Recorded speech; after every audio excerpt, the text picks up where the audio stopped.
हर हर महादेव। प्रिय भक्तगण, आज हम आपको एक कथा का श्रवण करा रहे हैं जो सुनने मात्र से आपके जीवन में सुख, संपत्ति और धन की वर्षा होगी। तो चलिए कथा को प्रारंभ करते हैं। एक जंगल में एक तोता और मैना प्रेम पूर्वक आपस में मिलकर रहा करते थे। उनमें बहुत प्रेम था। एक दिन किसी विवाद के कारण तोता और मैना के बीच विवाद हो गया। तोता ने कहा कि इस संसार में सबसे ज्यादा पापी और विश्वासघाती स्त्री होती है। मैना ने जवाब दिया कि इस संसार में सबसे ज्यादा पापी और विश्वासघाती पुरुष होते हैं। जब वे दोनों आपस में विवाद करते रहे और अपने विवाद का निदान के लिए वे भगवान शिव के पास गए और अपनी बात बताई। तब भगवान शिव जी ने तोते से कहा, तुम कैसे कह सकते हो कि संसार में स्त्री पुरुषों की अपेक्षा ज्यादा पापी और विश्वासघाती है? अगर आप यह कहानी सुन रहे हैं तो पूरा सुनिए। इस कथा को आधा अधूरा छोड़कर जाने की गलती मत करिएगा, क्योंकि इस पवित्र कथा को पूरा सुनने से मनचाहा फल की प्राप्ति होगी। इसलिए इस कथा को पूरा सुने। आप शिव भक्त हैं तो भोलेनाथ का अनादर न करें। तोता कहने लगा, प्रभु, मैं आपको एक कहानी को सुनाना चाहता हूं, जिससे हम सबको यह साबित होगा कि स्त्री पुरुषों की अपेक्षा ज्यादा पापी और विश्वासघाती होती है। फिर भगवान शिव बोले, ठीक है, तुम कहानी सुनाओ। तब तक माता पार्वती आ जाती हैं और कहती है, मुझे भी यह कहानी सुननी है, मैं भी सुनना चाहती हूं। तब भगवान शिव कहते हैं, ठीक है, बैठो। फिर तोता भगवान शिव और माता पार्वती के सामने कहानी सुनाने लगता है। एक राज्य में अग्रसेन नाम का राजा राज्य करता था। उसके पास 4 बेटे थे, जो सभी बहुत ही बहादुर और प्रतापी थे। लेकिन सबसे बड़ा बेटा, जिसका नाम चंद्रसेन था, वह न केवल प्रतापी बल्कि बहुत ही सुंदर भी था। उसकी पत्नी चंद्रप्रभा भी बहुत ही सुंदर और रूपवान थी। वह अपने आगे किसी दूसरी स्त्री को सुंदर नहीं मानती थी। एक दिन राजा अग्रसेन ने अपने बेटे चंद्रसेन को उसकी किसी बात पर नाराज होकर के राज्य से निकाल देने का आदेश दिया। राजा का यह आदेश सुनकर कि सभी इस बात से चिंतित हो गए। फिर चंद्रसेन अपने महल में गया और उदास हो गया। उधर चंद्रसेन को उदास देखकर उसकी पत्नी ने पूछा, प्राणनाथ, आप उदास क्यों हैं? आप इतने मुरझाए हुए क्यों हैं? राजकुमार होकर भी आप इस तरह चिंतित क्यों हैं? तब चंद्रसेन सोचने लगा कि मैंने बहुत बुरा किया है और अपनी सारी बात अपनी पत्नी को बता दी। उसी समय उसकी पत्नी मूर्छित जाती है। फिर दासियों ने चंद्रप्रभा पर गुलाब का पानी डाला, तब जाकर वह होश में आ गई। अब होश में आकर चंद्रप्रभा ने अपने पति राजकुमार चंद्रसेन से कहा, आप मुझे इन दासियों के हवाले करके परदेश चले जाएंगे तो मैं आपके बिना कैसे जी पाऊंगी? मैं भी आपके साथ ही चलूंगी। तब राजकुमार चंद्रसेन कहता है, तुम मेरे साथ कैसे चल सकती हो? क्योंकि दूसरे राज्य में अनेक प्रकार के संकट होते हैं और तुम नर्म नाजुक महलों में रहने वाली महलों के बिना यह कष्ट कैसे बर्दाश्त कर पाओगी? फिर तो राजकुमार चंद्रसेन की बात को सुनकर रानी चंद्रप्रभा कहती है, प्रीतम, जितने भी दुख दूसरे राज्य में आएंगे वह सब हमारे साथ होते हुए सुख से भी अधिक सुखमय लगेंगे। महल के सुख बिना आपके जंगल के दुखों से भी अधिक डरावने लगेंगे। इसलिए मैं भी आपके साथ चलूंगी। अब तोता भगवान शिव से कहता है, प्रभु, रानी चंद्रप्रभा की आंखों में आंसू देखकर चंद्रसेन ने मन में सोचा कि वह मेरे बिना नहीं रह सकती, इसलिए मुझे इसको तड़पते हुए छोड़कर चलना सही नहीं होगा। इन सभी बातों को सोचते हुए राजकुमार चंद्रसेन अपनी पत्नी चंद्रप्रभा से कहते हैं, तुम उदास नहीं होना, हम तुम्हें साथ लेकर जाएंगे। इस बात से चंद्रप्रभा खुश हो जाती है और अपने पति के साथ जाने की तैयारी करने लगती है। अगली सुबह वे राज्य से बाहर निकलकर एक जंगल में पहुंचते हैं। चलते चलते थक जाते हैं और फिर उन्होंने एक बरगद के वृक्ष के नीचे विश्राम करने का निर्णय लेते हैं। वे बहुत थके हुए थे। ठंडी हवा के झोंकों से उन्हें नींद तुरंत आ गई, परंतु कुछ देर बाद वहीं पर एक सांप ने रानी को काट लिया। फिर तोता कहता है, हे प्रभु, आगे सुने। सांप के डसते ही रानी तड़पने लगी और चंद्रसेन की आंख खुल गई तो रानी को तड़पता हुआ देखकर और सांप को जाता हुआ देखकर चंद्रसेन बेचैन हो गए। फिर कुछ देर बाद रानी की मृत्यु हो गई। इस प्रकार मृतक रानी को देखकर चंद्रसेन ऊंचे स्वर में रुदन विलाप करने लगे। उसका रोना धोना सुनकर जंगल के जीव जंतु उसे खाने के लिए वहां आ गए। फिर चंद्रसेन ने मन में सोचा, अब जीवन संगिनी ही मर गई है तो मैं अब जीकर क्या करूंगा और इसी जंगल में अपने प्राण त्याग दूंगा, ऐसा मन में सोचता है। फिर वह रानी की लाश के पास से उठ जाता है और जंगल से लकड़ियां इकट्ठी करने लगता है और रोकर कहता है कि मैं भी रानी की चिता में जलकर मर जाऊंगा। बस उस समय स्वर्ग से एक देवदूत आता है और उसे रोते हुए देखकर उसके मन में दया आती है। वह राजकुमार चंद्रसेन के पास जाता है और पूछता है, तुम क्यों रो रहे हो? आखिरकार तुम्हारा दुख क्या है? राजकुमार चंद्रसेन ने देवदूत से कहा, मेरे पास अपना दुख कहने की शक्ति नहीं है। मुझे चाहिए कि यह धरती फट जाए और मैं इसमें समा जाऊं।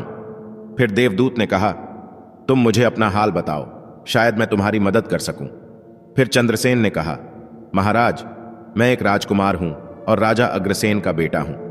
मेरे पिता ने मुझे राज्य छोड़ने के लिए कहा था, इसलिए मेरी पत्नी और मैं इस जंगल में चलते चलते यहां आ गए।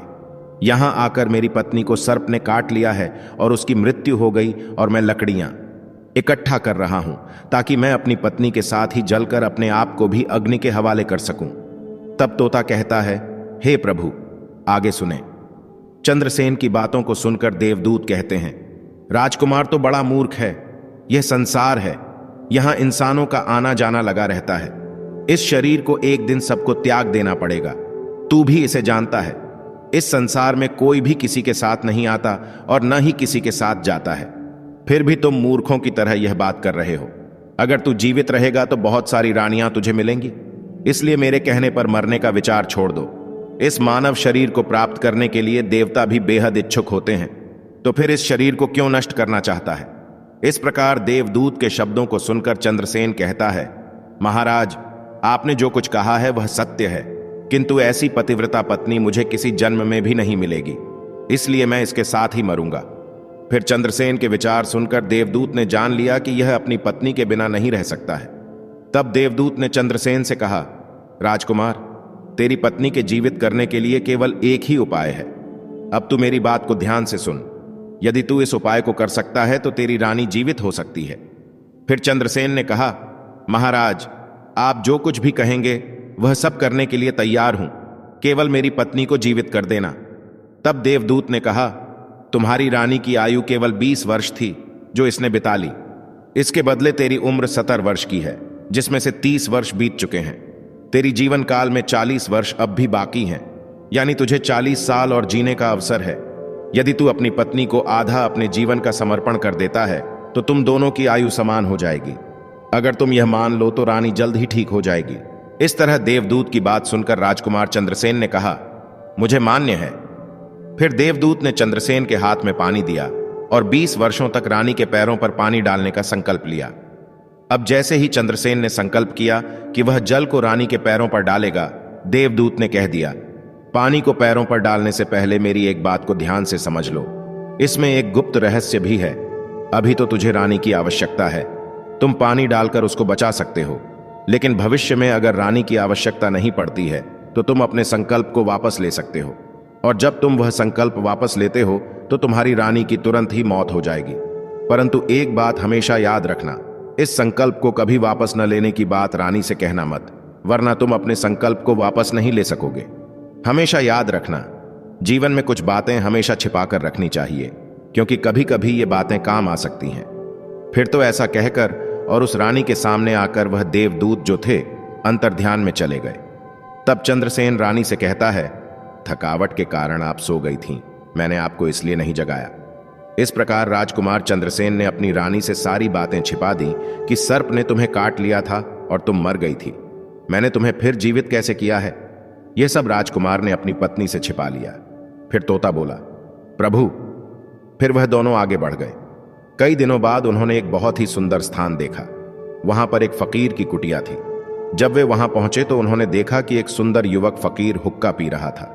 वे दोनों बहुत ही थके हुए थे, इसलिए वे फकीर के पास बैठ गए। उस समय राजकुमार ने रानी से कहा, रानी, मुझे प्यास लगी है, मैं कुएं पर जाकर पानी पी आता हूं। अगर तुम भी प्यासी हो तो तुम्हारे लिए भी पानी ले आते हैं।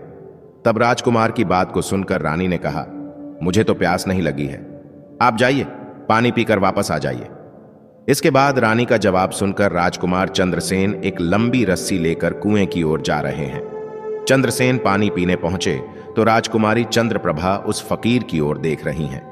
चंद्रप्रभा फकीर की सुंदरता को देखकर उस पर मोहित हो गई और वह उसको दिल दे बैठी थी। अब वह फकीर से कह रही है, फकीर साहब, आप यहां बहुत खुशी से रहते हैं। फकीर ने कहा, तुम भी मेरे साथ रह सकती हो, लेकिन तुम्हारे पति भी साथ में हैं, तो मैं कैसे तुमको रख सकता हूं। इसके बाद कुमारी चंद्रप्रभा ने फकीर के सामने अपनी प्रेम भावना प्रकट की तो फकीर ने कहा, मैं तुम्हें एक उपाय बताता हूं। तुम्हारा पति जिस कुएं में पानी पीने गया है, तुम उसे उसी कुएं में धकेल देना।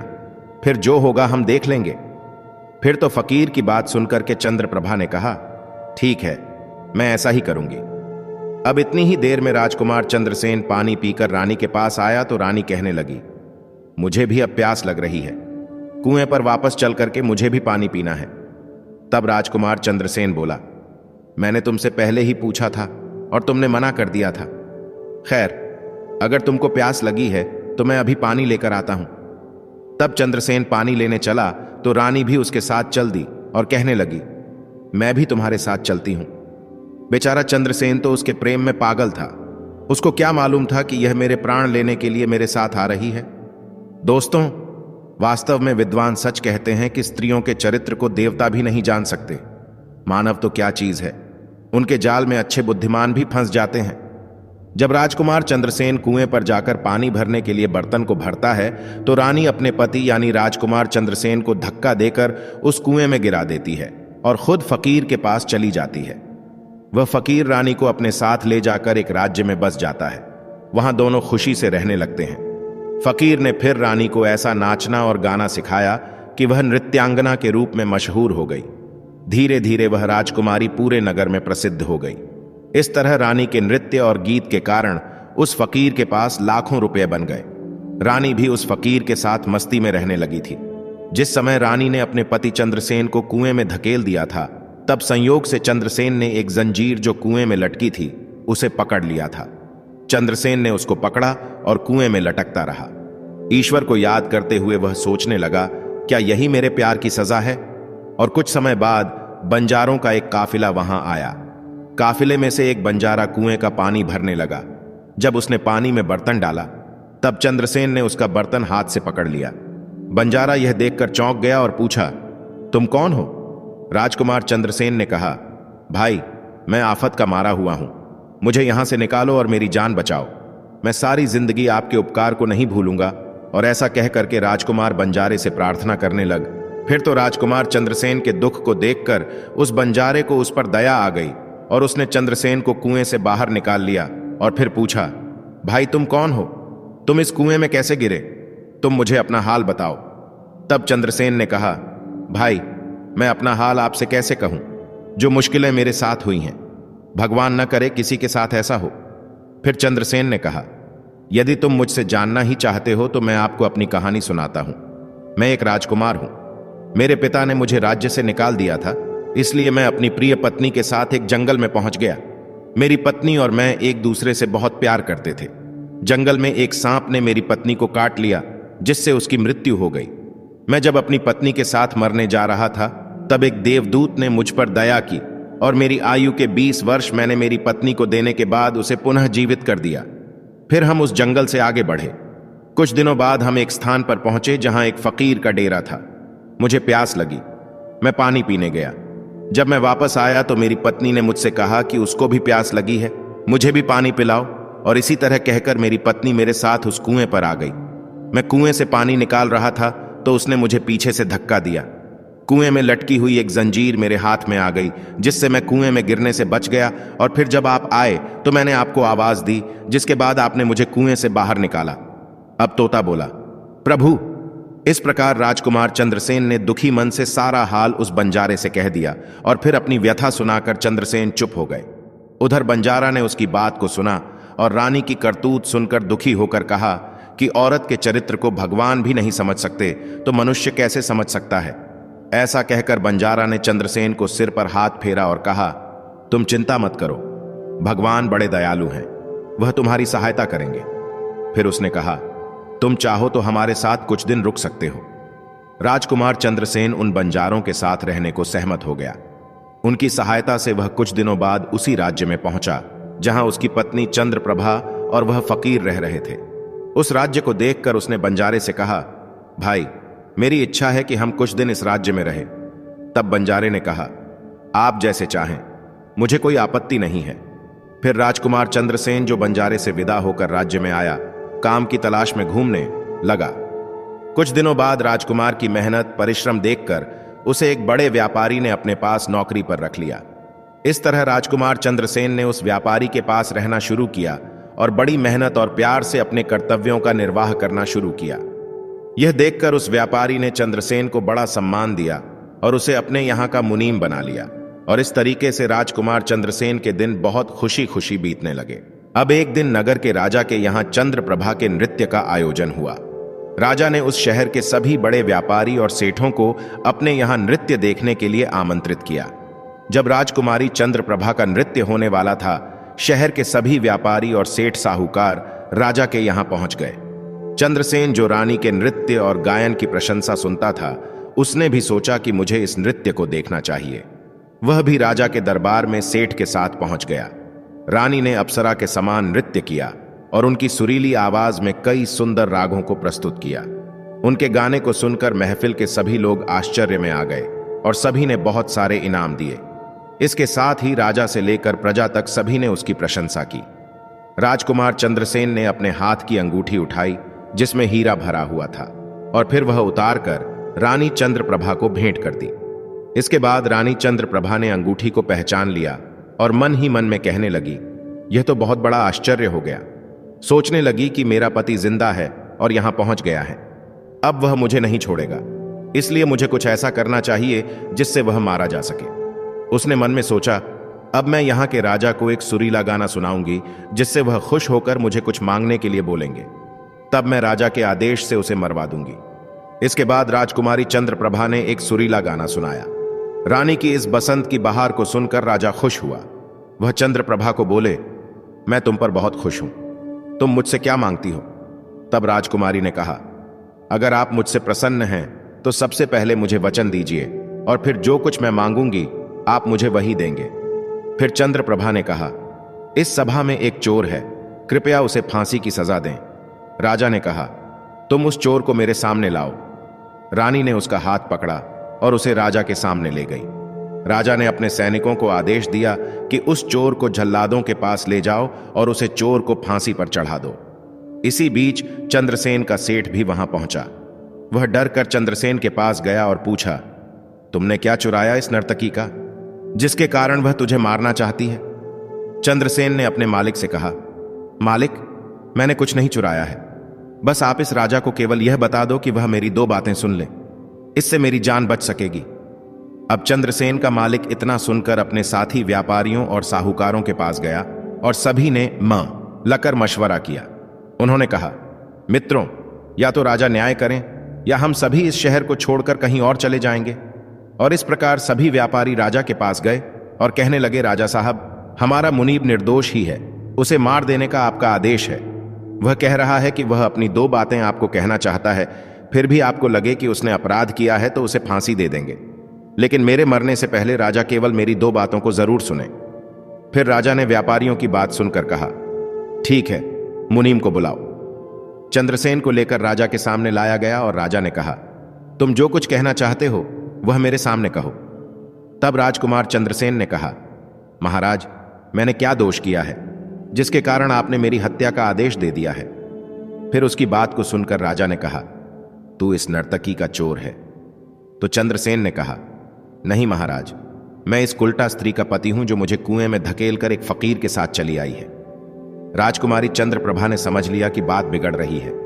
तब राजा से कहती है, महाराज, मैं कुल्टा हूं, यह झूठ बोल रहा है। यह कौन है? मैं इसे जानती तक नहीं, यह तो मेरा चोर है, मैं सिर्फ इतना ही जानती हूं। फिर राजकुमार चंद्रसेन ने कहा, महाराज, ठीक है, अगर यह मेरी पत्नी नहीं है तो वह सब कुछ जो मैंने रास्ते में छोड़ा था वह मेरी अमानत के रूप में वापस कर दें। फिर चंद्रसेन ने रानी की ओर देखा। राजकुमार ने अपनी अमानत को लौटाने की बात की तो राजकुमारी चंद्रप्रभा ने इसे स्वीकार कर लिया। तब चंद्रसेन ने कहा, अच्छा, अब तुम अपने हाथों में पानी लो, हमारा न्याय इसी सभा में होगा। पानी लेकर वह जमीन पर रखा और कहा, वह वस्तु जो मेरे पास रास्ते में दी गई थी मैं अब वापस कर रहा हूं। रानी ने भी पानी लिया और कहा, जो वस्तु इसने मुझे रास्ते में दी थी मैं अब वापस कर रही हूं। जैसे ही चंद्रप्रभा ने अपने हाथों का पानी छोड़ा, रानी के प्राण छूट गए। यह दृश्य देखकर वहां के लोग हैरान रह गए। राजा ने यह देख चिंतित होकर चंद्रसेन से कहा, यह क्या हो गया, बताओ मुझे सच्चाई। तब राजकुमार चंद्रसेन ने अपनी कहानी शुरू की, अपने जीवन की सब घटनाओं को खुलकर बताते हुए उसके देश निकाले जाने से लेकर अब तक के सभी घटनाओं को सुनाया। राजा ने सब कुछ सुनकर चंद्रसेन को अपने गले लगा लिया और अपनी बेटी की शादी चंद्रसेन के साथ कर दी। तोते ने कहा, प्रभु, मैंने इस कहानी को सुना है। मैं भी स्त्रियों से नफरत करता हूं और मैं यह कह सकता हूं कि इस संसार में स्त्रियां पुरुषों से अधिक पापी और विश्वासघाती होती हैं। अब श्रोताओं, एक बार तोते ने भगवान शिव और पार्वती को एक कहानी से यह बताया कि स्त्री पुरुषों की तुलना में अधिक पापी और विश्वासघाती होती है, तो सभी ने इसे सुनकर हैरानी में डाल दिया। मैना ने कहा, प्रभु, मुझे लगता है कि तोता सच कह रहा है।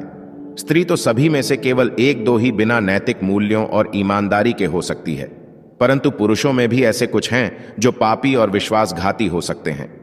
फिर भगवान शिव ने पूछा, ठीक है, तो मैना तुम कैसे सिद्ध करोगी? अब मैं भी एक कहानी सुनाती हूं जिससे स्पष्ट होगा कि स्त्री की तुलना में पुरुष अधिक पापी और विश्वासघाती होते हैं। फिर मैना ने कहना शुरू किया, प्रभु, एक गांव में एक परिवार रहता था जो बहुत ही धनवान था, और उस धनवान यानी सेठ का बेटा एक अद्भुत प्रकार का व्यक्ति था। सेठ का बेटा इतना जुआरी था कि सेठ उसके बारे में सोचते सोचते परेशान रहता था। एक दिन उनका बेटा जुआ खेल रहा था। उसी दिन उसके पिता का निधन हो गया। फिर भी वह जुआ खेलना बंद नहीं किया, लेकिन पिता की मृत्यु के बाद वह खुलकर जुआ खेलने लगा और सब कुछ हार गया। फिर वह अपने गांव से दूर चला गया और एक सेठ के घर पहुंचा और सेठ से बोला, मुझे बहुत तेज प्यास लगी है, मुझे एक गिलास पानी मिलेगा क्या? तो सेठ ने उस युवा से पूछा कि तुम कौन हो, क्या करते हो और कहां से आए हो? जिसके उत्तर में उस युवा ने कहा, मैं एक व्यापारी हूं और यहां से जा रहा था तो सोचा कि पानी पीकर चला जाऊं। तब सेठ ने पूछा कि तुम कैसा व्यापार करते हो, तुम्हारा व्यापार का सामान कहां है? तब युवा कहता है, व्यापार करते समय मेरे सामान समुद्र में गिर गया, इसलिए यदि आप मेरी कुछ मदद कर दें तो अच्छा होगा। फिर सेठ ने लड़के की बात सुनी और फिर उसकी बातों के जाल में फंस गया और कहने लगे कि बेटा, तुम तो ठीक हो और कुछ कमा भी लेते हो, तो क्या मेरी बेटी से शादी करोगे? अब तो यह बात सुनकर युवा खुश हो जाता है और शादी के लिए हां कह देता है, जिसके बाद दोनों का विवाह हो जाता है। प्रभु, इस प्रकार सेठ अपनी बेटी को धन के साथ विदा कर देते हैं।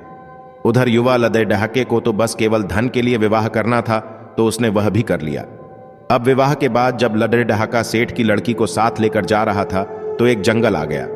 वहां पर युवा लड़का अपनी पत्नी से बोला, देखो, हम अभी जंगल में हैं, यहां कोई चोर हमारे गहनों को चुरा सकता है, इसलिए आप अपने सभी गहने मुझे दे दो ताकि हम सुरक्षित रह सकें।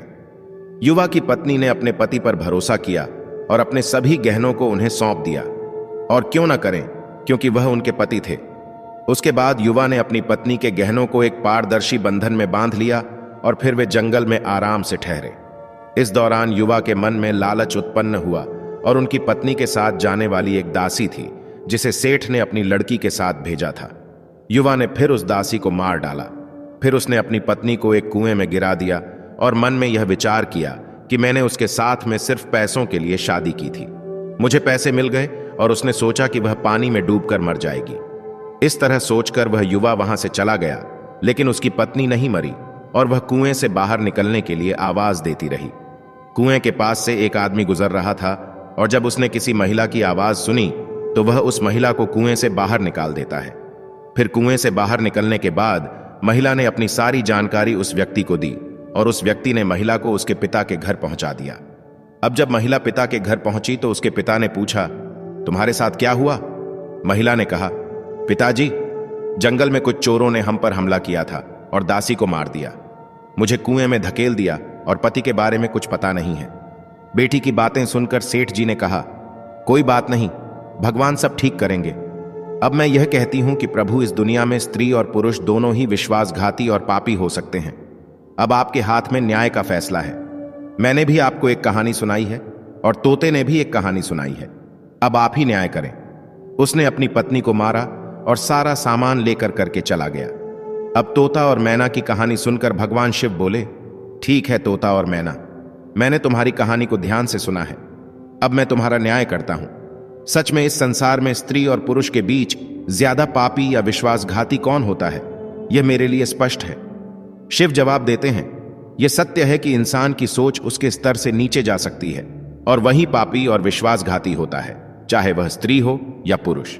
इंसान को किसी भी प्रकार के पाप करने से पहले यह सोचना चाहिए कि क्या वह सही है या नहीं। पापी और विश्वासघाती होने की कोई जाति नहीं होती, वह इंसान की सोच और कृतियों का परिणाम होता है। श्रोताओं, सच में इंसान की चेह उसके स्तर से नीचे जा सकती है और यही पापी और विश्वासघाती बना देती है। उम्मीद है आप सभी को यह वीडियो अच्छी लगी होगी।